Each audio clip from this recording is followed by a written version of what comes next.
There is nothing wrong with your television set. Do not attempt to adjust the picture. We will control the horizontal. I have come here to chew bubblegum and kick ass. We will control the vertical. And I'm all out of bubblegum. Mr. Pop.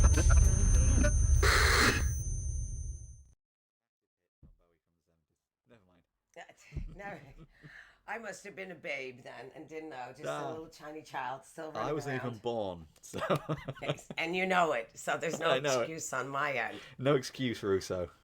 So, dun, dun, dun, dun, dun, I believe the kitchen sink is running. And it's 1993, and I'm 13 years old, and I just received my first CD player for Christmas, the first one I ever had. And although we had one in the house, we didn't use it because neither of my parents really listened to music. Was it the big machine, the combination with the... It was this huge radio selection of Panasonic separates with a record player on top, and then AM/FM radio below that, and then a dual cassette deck, and then a CD player in the bottom that came out in this smooth tray that had this, you'd press the button and the action would be so smooth as the tray came out. And I remember as a child being mesmerized by pressing that button, the tray coming out so softly. It was the coolest thing. It was the coolest thing to see. It was. It was the technological innovations of the 1980s. It was Christmas 1993, and I just received my first CD player, and it was one of those ghetto blasters, and again it had the two cassette decks, AM/FM radio, and a CD player on top with a lid that would just pop up when you press the button, and it's basically a boombox. And that year, if I remember right, I got Queen's Greatest Hits 2 on CD for Christmas. That's a great gift. I wouldn't normally do this kind of thing by the Pet Shop Boys, and I would do anything for love, but I won't do that by Meat Loaf. And that was the beginning. That was my entry into the realms of storytelling within music. And I remember seeing the video before Christmas, before I got the cassette. The prelude to getting that gift was seeing the video for the first time on Top of the Pops on a Friday night and being mesmerized and being glued to the set and waiting every week, because that song was number one in the UK for so many weeks. It felt like it was there for months, and it probably was. I think it was something like 7 or 8 weeks at number one in the charts. It was huge at the time, and I don't know if anyone these days can really appreciate that for what it was, but one song, number one in the charts, and you had to sell so many units back then to be in the number one spot, and it just stuck there forever and ever. We were back and forth to England constantly. It doesn't surprise me it was such a huge hit over here. Everyone who was anyone knew that song, and it was the hot thing for such a long time. Wow.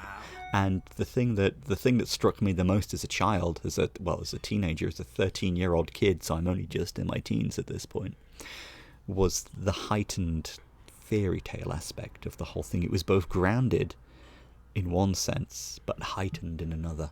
And when you saw that video and how well it gelled with the music, and the incredible production value, it just felt like a mini movie. And it really captured the imagination, and it made that huge soundstage of that song even bigger. And it just captured the imagination, and it took you away to this entirely different place that wasn't your life. And I think at the time, escapism was something that appealed to me an awful lot. And finding escapism in music and a narrative that you could sink into for the duration of listening was really what it was all about back then. And heightening all the senses, not only the audio, but the visual senses as well, putting it together. Yeah, I mean, it was incredible. There's no doubt about that. That was... Definitely, it was spellbinding. Yeah, and amazingly done. I'm trying to figure out, did Aerosmith's Jamie's Got a Gun, did that come out after? Janie's Got a Gun was on the Pump album, so that came out before. But again, another track with a very strong narrative and a very similar video. I found a lot of similarities, whether it be the night scenes and all of that. But yes, as you said, there's a strong narrative there. It's so interesting you should mention that, because Janie's Got a Gun by Aerosmith is about a runaway girl. And there are aspects of that in a fairy tale sense in I Would Do Anything for Love, But I Won't Do That. And then the follow-up single, Rock and Roll Dreams Come Through, all about a runaway girl, especially when you look at the emphasis on that with the video. It's so interesting to me on a personal level, because I think of my run-ins with music as a child before that, and I'm going back earlier now. I'm going back to 1990, 1991, and there was a girl I used to know who was in the same class as me at school, and her name was Marie. And she used to live on this farm on the outskirts of town, and they had this converted barn. And every now and again, my parents would allow me to go and visit her. And I remember this one time when Marie's parents' car pulled up outside, and it was one of those silver cars with the doors that open upwards, and I think it was the only one I'd ever seen in real life outside of the Back to the Future films.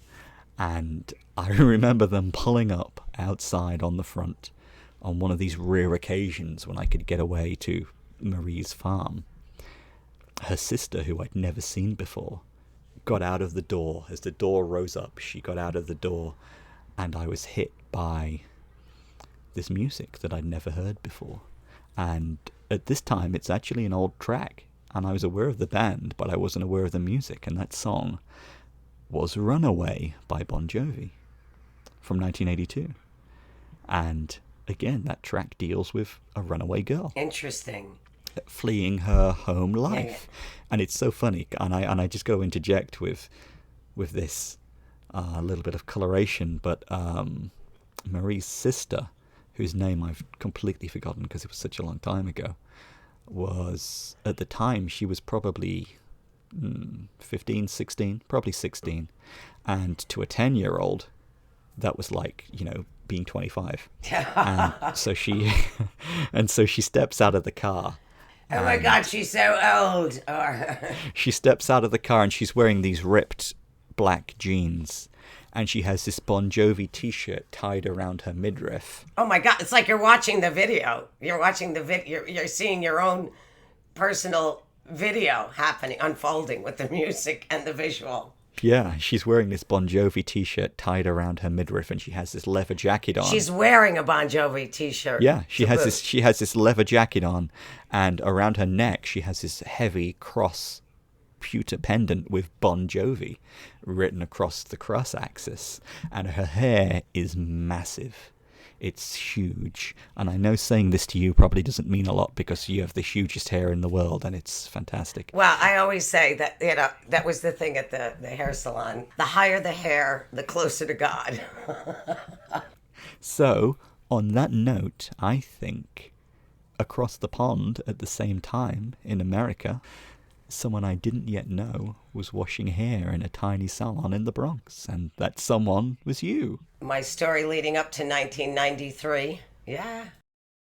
At the time that things definitely took a turn, I was in a really well-known Italian wedding party band.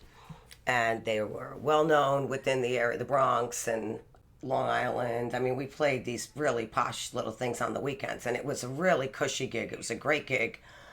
The band had, their own crew, their own lighting system. It was full on, which is something I had ever seen for, like I said, basically a wedding party band. And I was making great money on the weekends with them. And I had decided, it was just the craziest thing. A lot of people told me I was completely insane, from making roughly about $250 at the time per gig, which were easy gigs. We were treated like royalty at these events that we performed at. to going to sing with a club band, making about 30 to maybe $50 a night. Complete turnaround. And maybe at one point I was thinking, oh my God, what did I get myself into? Because I was helping loading gear into these clubs that we were playing at and all of that. And I was doing a lot of singing. Unbeknownst to me at the time, like hindsight, looking back, that making that decision was a great decision because I was not singing a lot. I had a decent role within the Italian band, but with this I was the front person, or one of the major front person. So it was a perfect testing ground for me to get my chops going. I was singing a lot. We were doing like 3 to 4 sets a night. And they were like 45-minute sets. So I was definitely getting a workout and getting a chance to kind of test my wings as I was getting comfortable with all of it. The drummer was a super uber talented guy, is a super uber talented guy. He ended up working with Sly and the Family Stone. He worked with Prince. Those are crazy stories. His interactions with Prince, off the charts. Like he'd start a groove or whatever, and just like breaking down music, this and that. All of a sudden he'd be like, no, don't sing here, and he'd be pointing out at this one and calling out things like on the spot, so you were really on your toes. One of my signature songs with them was Respect, Aretha Franklin's Respect. I did a version of Respect that came out of nowhere. He broke it down, and this is all happening in real time, and I'm just creating a new version of Respect. Working with them, again, allowed me to be in the moment, creating something and locking in as a team effort with the music. Nothing needed to be spoken. And it was great training for me to get into that kind of a groove, for lack of a better word, because there were moments like that we would just create something right there, boom, on the spot. And sometimes a 45-minute set turned into 3 songs. That was it. Sometimes you've just got to get into the groove. Yeah, boom, boom. When did that song come out? Well, 1993. That was probably a little earlier. I'm trying to think. Prior to me joining that band, the front person for the group, who was named Yasmin, she was a huge Madonna. She admired her greatly. And their set list in the beginning, there was quite a few Madonna songs in there. Eventually, we'd modify it a bit because, I was a fan of certain songs, but I was like, and just getting new musicians. It's inevitable. You're going to change your set lists around. But so starting with them, leaving the one successful band, going into this club band, where some nights I would be paid. I remember getting paid counterfeit one night. A club we played a club in Queens, and when I went to go make a deposit to the bank, I had, I think, one counterfeit $20 bill, and I was like, son of a bitch. I think I only got paid like $50 for that night. The big time. Yeah, people. it was the big time. The big time, I tell you, yeah. But then after that, being with them just took me on a different pathway, and I was getting hungry and hungry. For auditioning, the Village Voice was my go-to to see the classifieds, to see what was coming up. Sure, and at the same time, you're still at the salon, right? And in the day, you've still got... Yeah. I'm still washing hair, saying, I'm really a singer. You want conditioner in that? Or, insane. Burning the candle at both ends. There were some days that I was just absolutely fried. I'd come home. We were doing some gigs sometimes at the tip of Long Island in Montauk, and to do that drive back and then to try to get up to be in there for like 9 o'clock in the morning, sometimes 7:30. Man, my ass was dragging. And that's Montauk. Montauk, New York. Yeah, it's the tip. Slight intermission here. Did you know the Netflix show Stranger Things was originally called Montauk? Montauk? Yeah. TAUK? Yeah, really? Yeah. And Okay, it was originally based there before they moved it to the town that they moved it to. It's gone out of my head, but I know it. Anyway, intermission end. Carry on. I'm not signed on to Netflix. I'm one of those, probably one of the few. So I don't know a lot of these movies. No, me neither. I have that show on. They released a Blu-ray box set in the guise of an old VHS rental case, and I couldn't resist it because it reminded me of everything I'd ever grown up with, and that was clearly the marketing ploy appeal to all of the aging 80s kids. And I was like, sure, I'm a sucker, I'll buy that. And I did, and I really enjoyed it. You bought it for the visual? Yeah. I'd seen the trailer, and I bought it for the visual because I thought it looked so cool. Well, we all do that. I mean, I bought my first album. I bought was Teaser and the Firecat, and Really? I only bought it, yes. And in fact, Cat Stevens or Yusef, is he back to being Cat Stevens? I'm not sure. But I put that out. I put that out on social media once, and he liked it. He liked it. I was like chuffed. I was over the moon. Yeah, that was. That's genuinely cool to hear, because a lot of the times, a lot of the stuff we talk about on here, obviously I know because we've spoken a hell of a lot in the time we've known each other, but sometimes one of us will come out with something that we have never genuinely told the other before.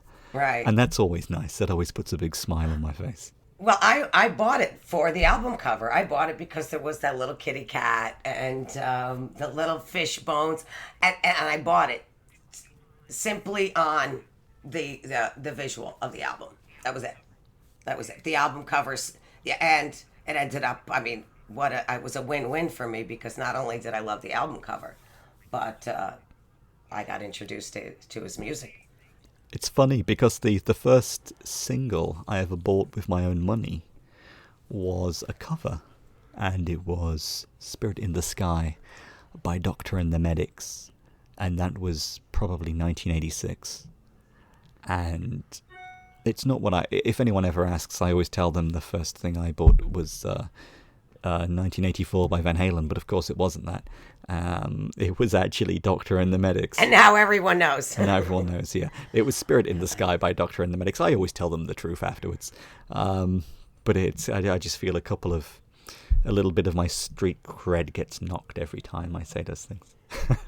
Not that I care about that stuff in the slightest. No. But it was actually Doctor and the Medics, Spirit in the Sky. And I remember, again, just being mesmerized by the video, but as a 6-year-old, and it was, pretty cheesy video, but they looked great and they were so cool, and it was such a fun song, and it was the first one I ever bought with my own money. And it's funny, as you're talking, I'm sitting there. I've got a visual.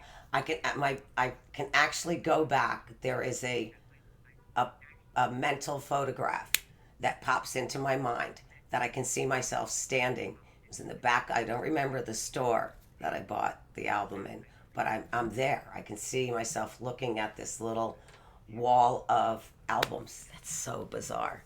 Wow. But okay, back to leading up to 93. Yeah. So so left the Italian band, started singing with Yasmin, and going through the classifieds. I mean, any audition that was out there that I could feasibly make, it didn't matter who it was for.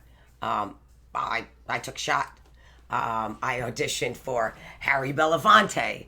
There was a song called Skin to Skin that I needed to learn for this. And I remember going to that audition, and the audition specifically said to perform in stage clothes. So I brought this great gown that I had. And when it was getting closer to the time for me to audition, I went into the ladies' room and changed and came out. And of course, I'm pretty much the only person dressed in full stage clothes. And I definitely felt awkward there at the time, but what the hell? What can you do? It was a situation where only you got the memo. Yeah, I know. It's so bizarre. I always get caught in these situations. What the hell? But so I got a chance to meet him, Yeah, no, I got to meet him, and I didn't get that audition. Who else did I? I kept calling up in the interim. I was calling up Peter Paterno at Hollywood Records because I was like, "Is a Queen looking for something, and they want to do something." And this is back in like '92. So, and I had hooked up with. I saw an ad for Nile Rodgers was putting together a record label called Ear Candy Records, and I got involved with them. I didn't get signed, but I ended up working on a project with one of their people, writing this song for a. I'm trying to remember if they spelled it all out, because this ended up making the headlines in Variety magazine at the time that President Bush Sr. had something happened in Japan. He fainted, I guess, during a meeting with the Japanese prime minister or something to that effect. And I had written this song called Let the Good Times Roll. I was working with one of their people at the studio, and this song ended up going on this project with Toshiba EMI called the Garage Project. And that song, as well as, did I write another? I'm trying to think now, because I ended up with this like teeny tiny CD ROM thing that you had to get a 45 insert to play. It was crazy. It looked like a miniature record. I remember those.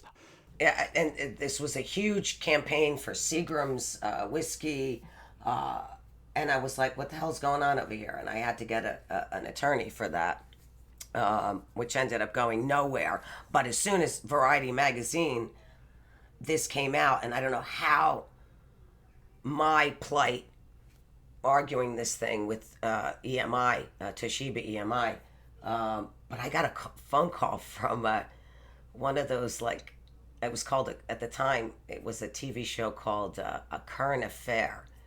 And I was like, I remember Current Affair. Okay, well, they got my, I was like, how the hell did they find my phone number? They called me up and wanting to do an interview about what's happened over there, because I guess, it was anti Japan, and here I am fighting a record label over this piece of music that I wrote that was not authorized to be, and they just ran with it. But blah, blah, blah, blah, blah. That went nowhere fast, just paying lawyers. That went where? That went nowhere fast. Say that again. Yeah, boom, boom. Say it like you mean it. It went nowhere fast. What else? What else did I do? Oh, God. There was a band that I auditioned for called Maria Excommunicata.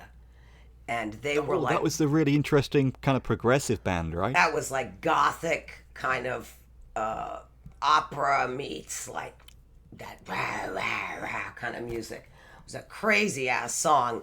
And of course, here I go in, because their singer, if my memory serves me, what happened with the singer was as soon as she got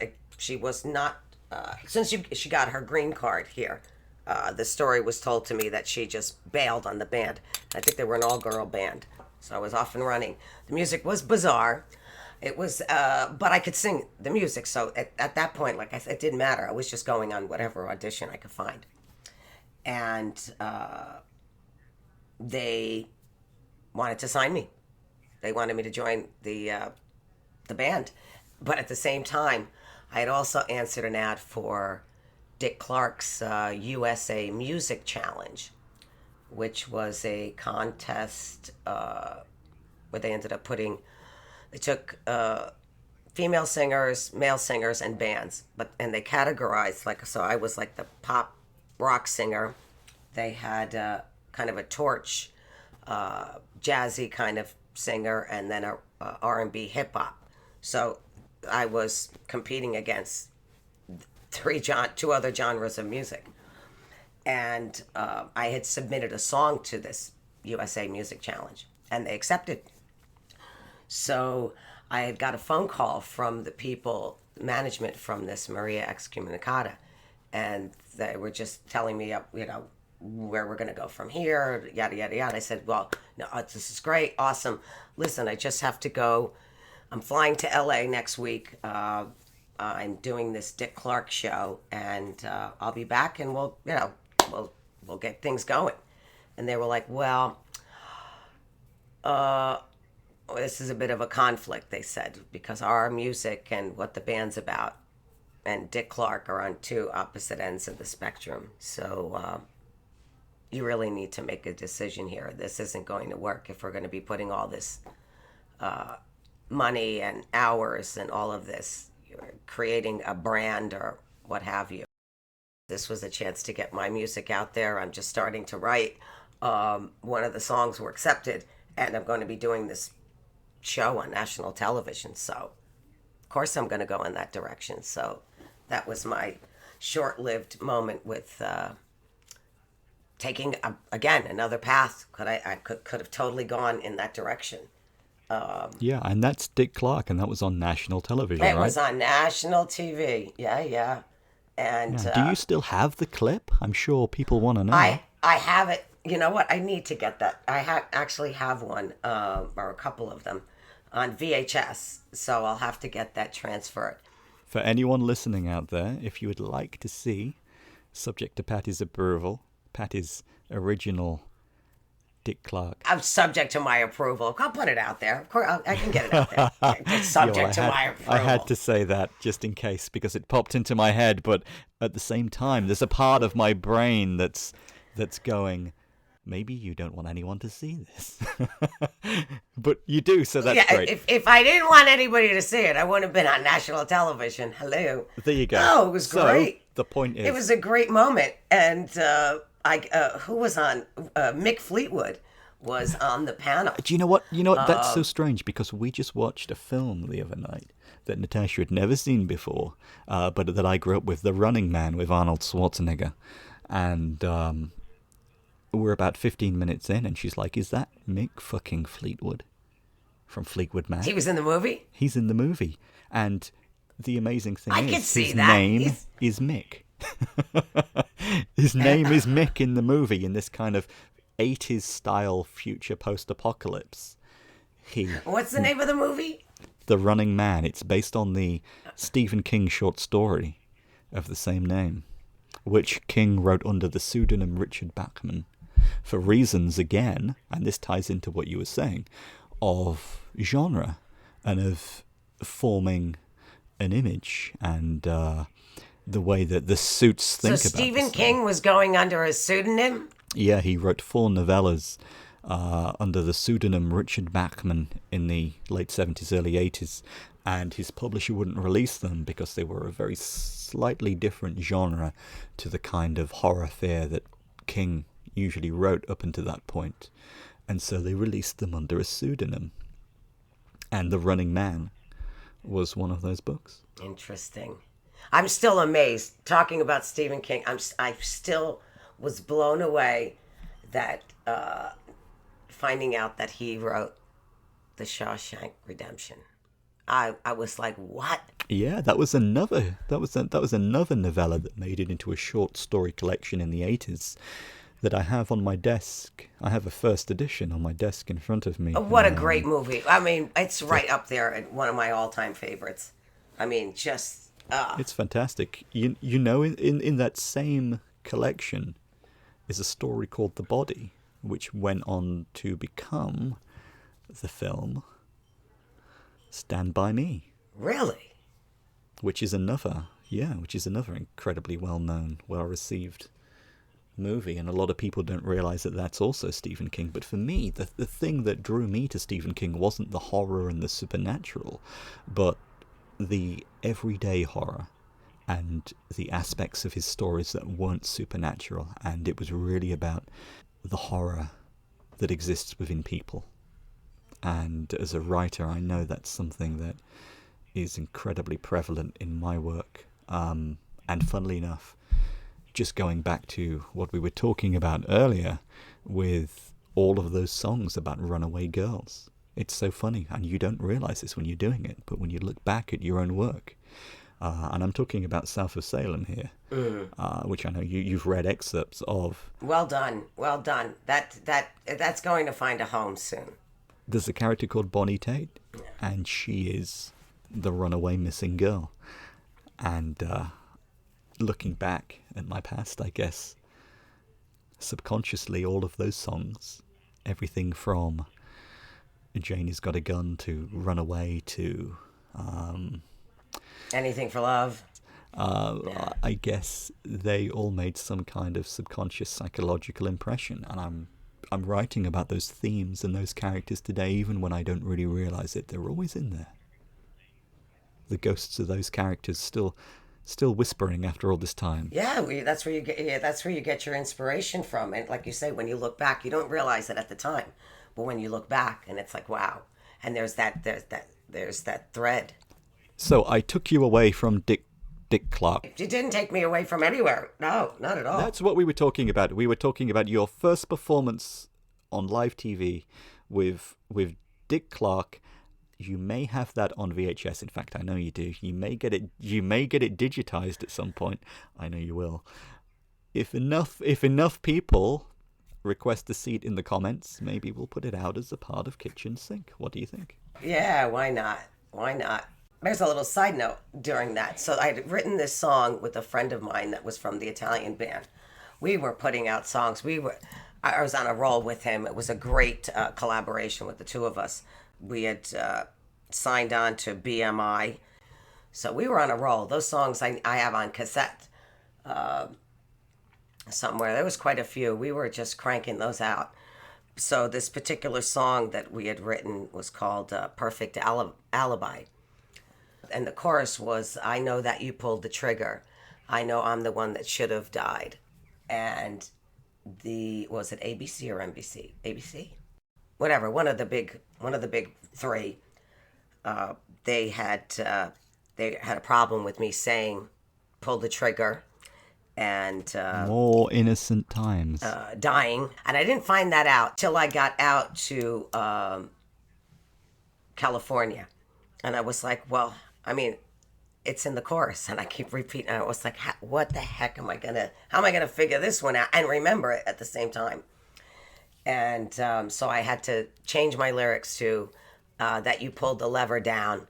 I know I'm the one that should have cried. So I was like, that's the closest I could come, which wasn't too bad. I could have done it. I could have totally did it Jim Morrison, when they didn't want him. I was thinking it was on the Ed Sullivan Show where they wanted him to change the lyrics, and they're like, yeah. Of course, that was live television.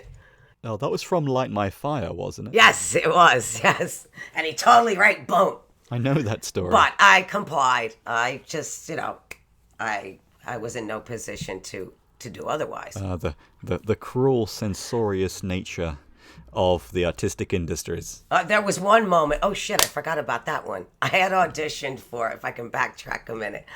This was the one moment that I did take a stance. I didn't get the audition, but at that point I could care less. I had auditioned for CNC Music Factory.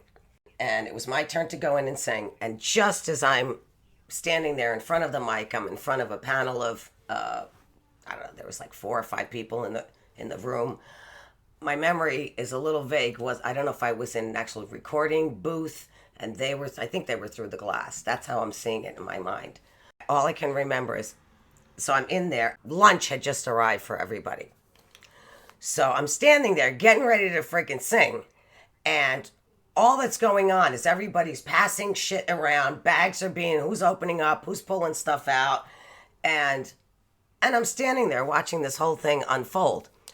And it wasn't until one of the guys just getting ready to take this huge bite. And it was already biting into this giant kahuna burger or whatever the hell they ordered. Biting into it and like looking, and we locked eyes. And he like stares at me and like stops like mid-bite. And then somebody, I guess they finally, effing realized that I'm standing there for quite some time watching this all. I didn't lose it, but I was like, well, I've just figured you guys, you're in the middle of eating now, so I'll just wait till you finish eating and I'll start singing. So it was something to that effect. Yeah, maybe wait until they've flossed their teeth and had their pedicures done. And well, needless to say, I didn't get that gig. So that was the one time that I kind of I didn't get it. Well, surprise. But it was one of these moments, and I was like, what the hell? So that was the one time I stood my ground, because I was getting freaking annoyed over here. I was like, I'm not going to be singing over paper bag sounds and all this other crap, and who's getting this and who's handing their Slurpees or whatever the hell they were drinking. I'm there auditioning. It's like, have some freaking decency for the person, or just, or tell me, give us a few minutes. But blah, blah, blah, blah, blah.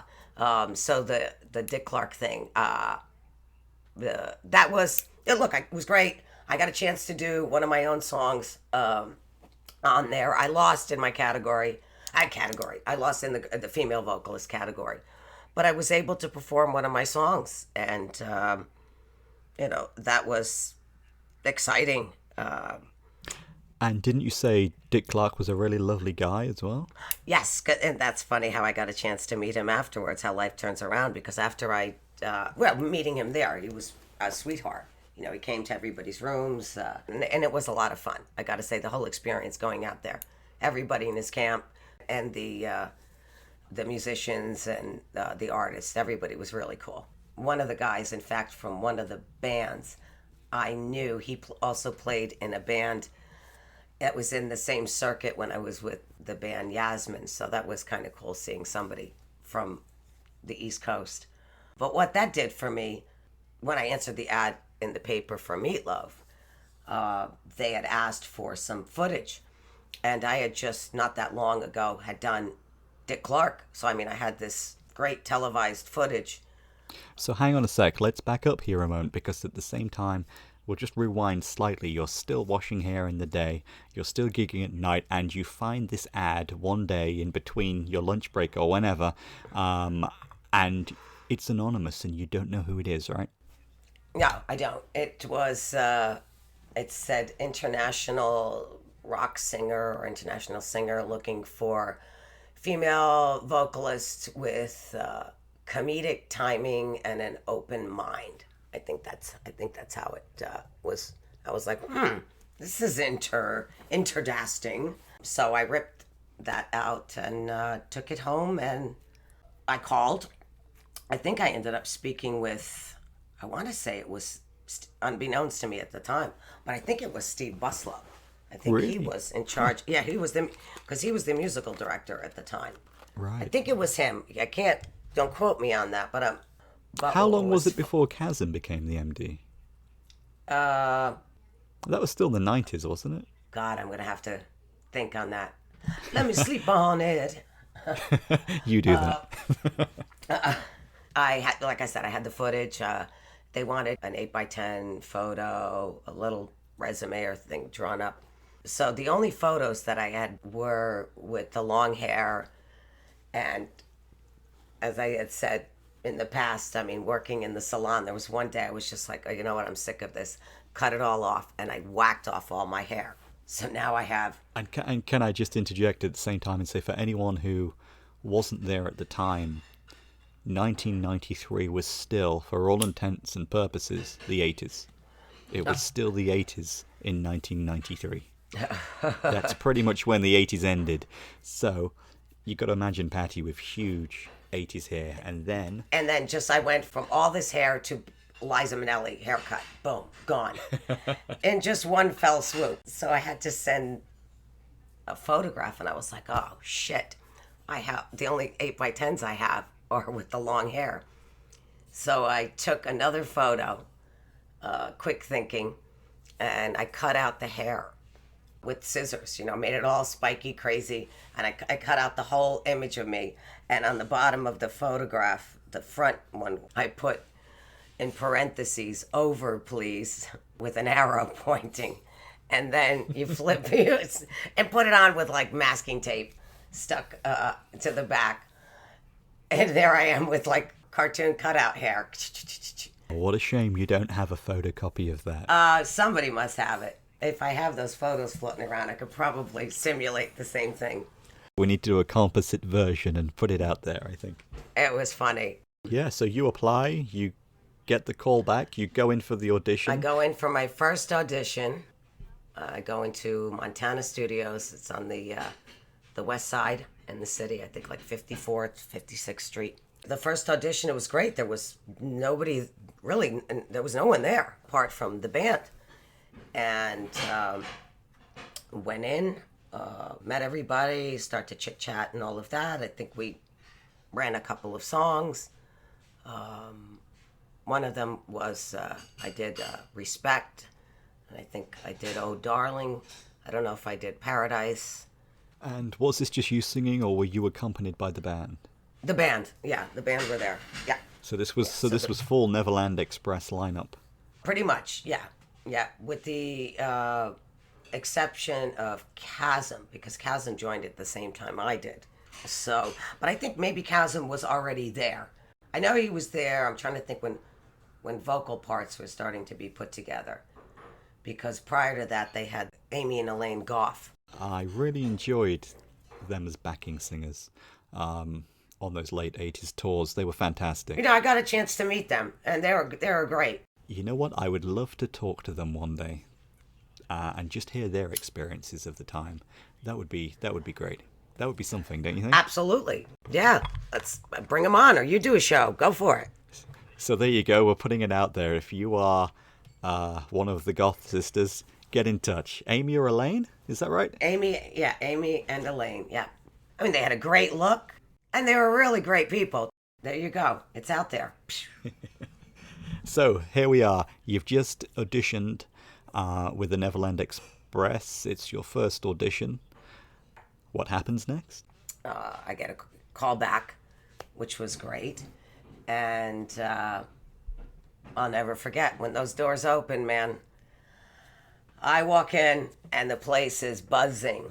The main room, when you get off the elevator at Montana Studios, if it hasn't changed, you walk into a main like kind of lounge area.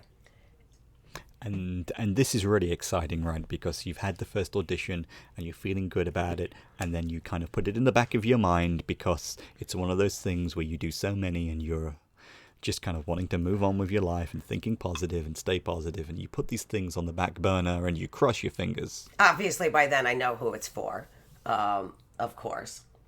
And there's a mandate, right, to go with this second audition. There's a set of requirements. Well, if there were the set of requirements, all I can say was that I never got the memo. If there was a set of requirements, where obviously I didn't get the memo, because when the elevator doors open, the place was full of girls and women there, and every freaking one of them are dressed in white, except for me. And I was wearing, I'll never forget that, I was wearing like a red, white, blue, and yellow kind of gauzy, oversized top with these black capri stretchies and these white kitten heel type pointy pumps. And I walked in. I'm looking around and going, is this for, because there's other rooms in there. It was like, is there something else going on there? Because I think there were 3 rehearsal spaces there. And then when I realized what's happening, I went over to Steve and I was like, is this everybody's auditioning? And he's like, yeah. I go, what's going on? Why is everybody dressed like in white? I can't remember what was said to me, that, or you'll be fine, or don't worry about it. But it was definitely I didn't get the memo. So just to set the scene, you arrive, rocked up to the nines, and everyone else who's auditioning, and there are many, are all wearing very elegant white flowing dresses. Flowing fabrics or long tops or whatever, but everybody's in white. Everyone is in white. Wow. Yeah. And that was weird. I'll leave it at that. Yeah, you got to wonder, did it get lost in the mail? Yeah, I mean, you've got to imagine you're there for an audition, and it's your first shot at the big time, and you've got to imagine how that shakes your confidence just in the moment of, oh my God, everyone else is in costume, and what the hell am I doing? Why didn't I get that message? It reminds me of that old thing about the interview, where the guy goes for the interview and there's a broom lying in the lobby or the reception, and it's on the floor, and the first two people step over the broom. They have a good interview, but they don't get the job, and the third guy who goes in picks up the broom, and he does the same interview, but he gets the job because he picked up the broom. A deliberate thing to trip you up. Oh, I've never heard that.